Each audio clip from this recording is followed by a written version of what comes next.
Hello everyone to this presentation about our gifted students.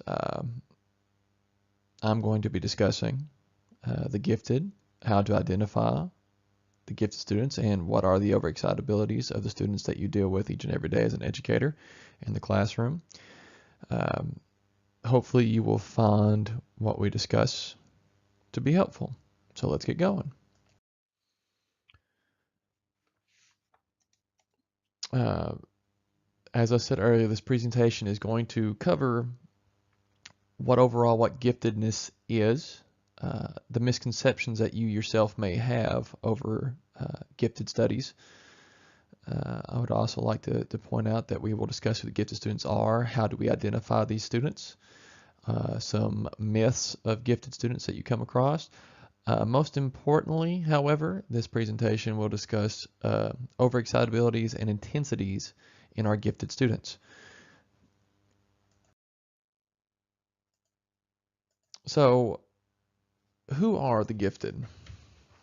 Gifted students are special and unique to us. Um, I want you to think of a snowflake, and I have a picture of a snowflake here. From a distance, when it is snowing, you cannot tell the difference between any of those snowflakes. They amass together and they're huddled together in a pile, and there's no way that you can clearly identify an individual snowflake. But if you look closer at these snowflakes, you come across these very particular and individual designs. In the picture you see there are 9 snowflakes here, not a single one of them being the same. I view gifted students in the same light, as they are individuals that have no similarities with others. From a distance they may look the same, but overall they're unique. Um, Gifted students are young people who fall within a category of exceptional learners, learners who need some support or adjustment made to the typical school environment, instructional strategies, or curriculum in order to have their educational needs met. You will find that some students just need more, and that's not a bad thing. Needing more can be a very good thing, especially whenever you have an opportunity to meet. So what does the National Science Board say? The National Science Board says that these students are uh, talented, motivated, and high ability gifted who have the most potential, otherwise known as highly capable learners. I'm sure many of you, if you look in your own classroom or whoever you may come across, you have someone in mind when you hear the term gifted student. There are different types of giftedness. You have just overall within our gifted and talented overarch at our own school, we have intellectually gifted, creative gifted, artistic gifted, and leadership gifted, which I fell under in my time in high school. And you also have giftedness within specific academic fields between math, science, writing, and social studies in our school as well. We have, I went and did the research and found the numbers. We have 6 social studies gifted students identified in our building. I'm sure many of you have heard the myths of gifted students, that gifted students don't need extra help. Gifted students tend not to struggle. I have listed here some common misconceptions put on gifted students: that they don't need your help, they don't make bad grades, they can't be poor, that they come from a specific field, a group of students that you expect. However, within the studies of this class that I have took, I've come across the information that this is not true at all. Many gifted students are just not identified because they come from particular circumstances that they do not seem to be gifted. You think of financial situations at home, and this is a prime example of that taking place. All these statements are false. A gifted student can be anyone from the poorest child in the school to the richest child in the school, the most diverse student that you have in your school to the most common student you have in your school. I have spoken to first year teachers a couple of times, and I'm always asked a few key questions. One that I haven't been asked that I would like to answer is the question of, is teaching gifted students a challenge? And simply put, this slide is simple: yes. it is quite possibly the most difficult thing that you'll have to do as a teacher. So what does this mean for you as a teacher? Basically, what this means is you have to put it upon yourself to push yourself more. Um, you will have to be more thoughtful in your students. It doesn't mean you have more work, doesn't mean more stress. All that it means simply is that you had to put more thought into your preparation for the class. Think of your classroom and think of a particular student you may have that seems to be bored. I have one particular student that I have who is very bored in my general education course, for my general, I should say, my general history course. They are a gifted student who needs to be pressed more. Um, no fault of their own. They're placed in a class because their schedule cannot take 4 AP courses. So my course is the one where they are taking a step back in terms of content. I have to put it upon myself each and every day to make sure that this student is challenged.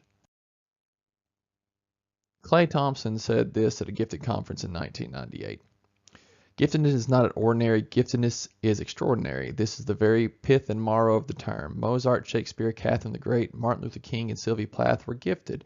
Like gifted children in our schools, these people had special abilities and special needs.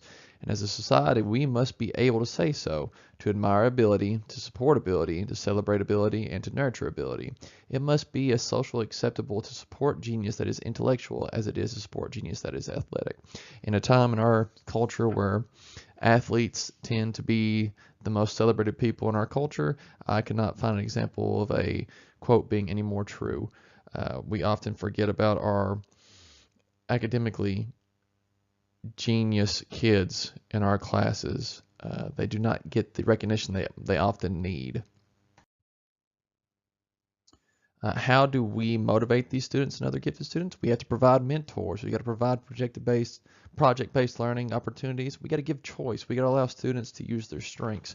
That is quite possibly if I will say quite possibly the most difficult part of any general education classroom is trying to figure out how to push these students. All gifted students experience things differently. Um, we talked about the snowflake as an example of a student early on in the presentation. What you need to understand is there's no cut and dry student. Kids will handle things differently. Some students have intense ways of expressing themselves. We call these things What are intensities? Intensities are the ways that we express ourselves, but in terms of gifted intensities, what we come across is the fact that these students have very intense interactions with daily life. Personally, myself, and I won't spend too much time talking about this, I have a lot of physical energy. So in a classroom, I tend to lose focus because I'm very fidgety. I want to move around. I want to be able to move freely. It's hard for me to focus on things. Dabrowski noted in his study that there's 5 ways that students express themselves in these intense fashions. As I said just recently in the previous slide, highly gifted people experience things in the real world, and they tend to have more intense experiences with the world. There are 5 types of excitabilities. We have psychomotor, sensual, intellectual, imaginational, and emotional. I said earlier that mine would probably be psychomotor. Since I tend to move around, have a plethora of energy. If you thought of it yourself, you would probably come across one of these 5 spectrums. So what do these things even mean? Each of these are closely attached to a kid views and acts with the world. Let's look at a close examination of each one specifically.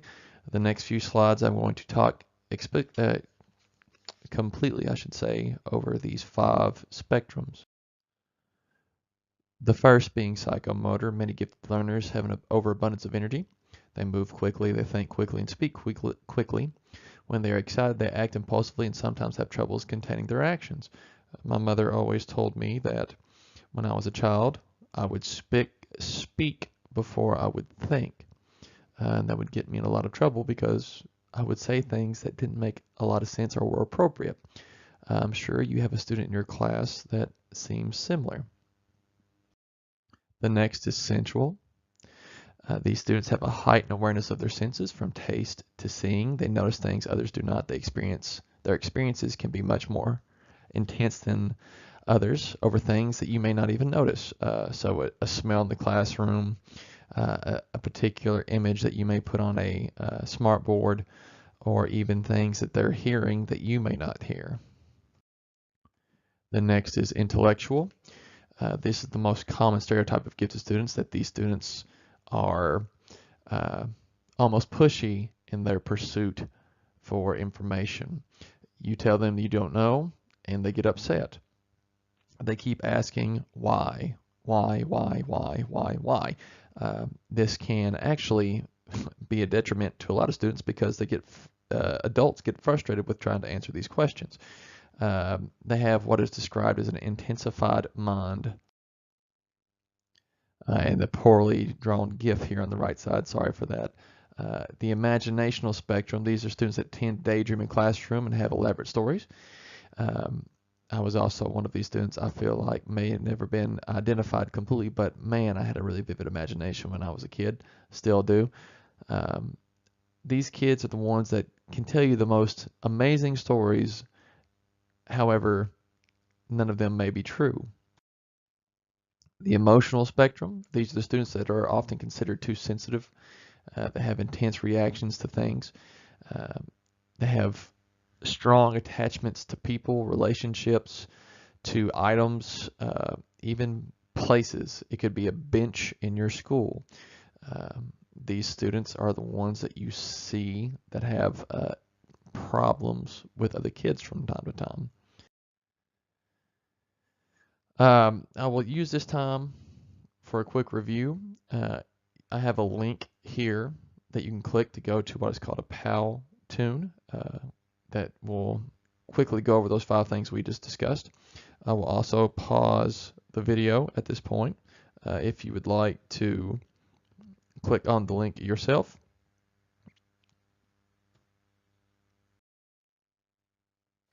So the question is, how do we help these students? Each student has different needs, thus you need to be diverse in how you plan to help each one of these students. This is where we get into the nitty-gritty of gifted education.